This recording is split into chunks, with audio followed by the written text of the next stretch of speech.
how to use WhatsApp on laptop. What's up web tutorial? Hey guys, in this quick tutorial, I'm gonna show you how to use WhatsApp on your laptop or PC. So let's get into it.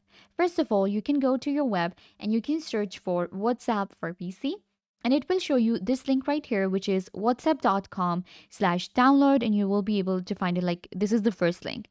Select it and it will take you to this website, whatsapp.com/download. Here we have different download option for WhatsApp. We have Android, iOS, and then we have Windows. So you're going to select it and you will download the WhatsApp on your Windows, on your laptop or your PC. So once the WhatsApp is downloaded, it will be added. Now I will open up the application. So here we have WhatsApp downloaded. Click on get started. And now what you need to do is you will get a QR code that you need to scan in order to access your WhatsApp. So you will scan the code and it will open up your WhatsApp for you. It will be synced with your mobile phone.